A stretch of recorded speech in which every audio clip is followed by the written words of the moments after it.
tidak pernah dibuat tanpa kunci, sebagaimana Tuhan tidak pernah mengizinkan masalah tanpa solusi.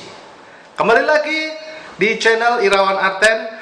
Kali ini saya akan membahas mengenai meminjamkan kartu kredit kepada teman. Berdasarkan pasal 1 angka 7 Peraturan Bank Indonesia nomor 14/2/PPI/2012 tentang perubahan atas Peraturan Bank Indonesia nomor 11/11 PPI 2009 tentang penyelenggaraan kegiatan alat pembayaran dengan menggunakan kartu, disebutkan bahwa pemegang kartu kredit adalah pengguna yang sah dari APMK. Dengan demikian, saudaralah pengguna yang sah dari kartu kredit tersebut, dan saudara pula yang berkewajiban untuk melunasi tagihannya. Meskipun teman saudara yang menggunakan dan menikmati manfaatnya untuk berbagai macam kebutuhan.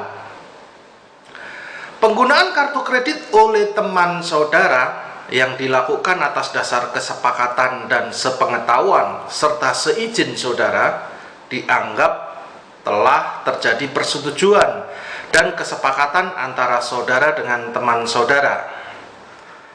Teman meminjam kartu kredit saudara, frasa meminjam menurut hukum haruslah didasarkan pada suatu perjanjian. Dalam hal ini perjanjian pinjam-meminjam. Dan hal ini dilakukan dengan harus memenuhi syarat sahnya perjanjian sebagaimana diatur dalam pasal 1320 Kitab Undang-Undang Hukum Perdata yang menyebutkan sahnya suatu perjanjian diperlukan 4 syarat. 1. Kesepakatan mereka yang mengikatkan dirinya. 2. Kecakapan untuk membuat suatu perikatan. 3. Suatu hal tertentu.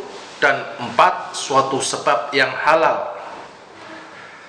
Bahwa apabila teman saudara selalu membayar tagihan pemakaian kartu kredit kepada saudara, namun belakangan teman saudara masih menggunakan kartu kredit dan tidak lagi membayar tagihannya kepada saudara, hal itu harus dimaknai sebagai teman saudara telah melakukan perbuatan wan prestasi, dan tentunya saudara berhak untuk menuntut dan memperoleh ganti kerugian.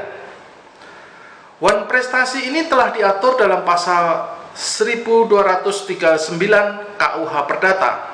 Demikian bunyinya. Tiap perikatan untuk berbuat sesuatu atau untuk tidak berbuat sesuatu apabila si berutang tidak memenuhi kewajibannya, wajib diselesaikan dengan memberi penggantian biaya, kerugian, dan bunga. Terhadap perbuatan wan prestasi yang dilakukan oleh teman saudara, hal ini tidak dapat dilaporkan perbuatannya ke polisi, sebab perbuatan wan prestasi ini merupakan ruang lingkup hukum perdata, sehingga saudara boleh melakukan gugatan perdata ke pengadilan negeri. Kecuali dalam kronologis kejadian ternyata ditemukan unsur penipuan, maka saudara boleh melaporkan tindak pidana penipuan tersebut kepada kepolisian. Seperti apa unsur penipuan tersebut? Ambil contoh, teman saudara pada saat meminjam kartu kredit saudara, dia mengatakan ingin membayar biaya rumah sakit dan membeli obat-obat untuk orang tuanya. Kemudian meminjam kartu kredit saudara untuk melakukan penarikan tunai di mesin ATM. Setelah mendapat uang tunai dengan jumlah tertentu, lantas teman saudara menggunakan uang tersebut bukan untuk membayar biaya rumah sakit dan bukan membeli obat orang tuanya, tetapi digunakan untuk membeli minuman alkohol dan digunakan untuk bermain judi online. Untuk membuktikan teman saudara telah melakukan perbuatan penipuan tersebut, tentunya diperlukan dan disiapkan bukti-bukti serta saksi yang cukup agar unsur penipuannya terpenuhi. Ingat, kebenaran adalah ibu dari keadilan. Oleh karena itu, jangan membenarkan kebiasaan, tetapi biasakan bertindak benar dan berpikir benar di luar kebiasaan.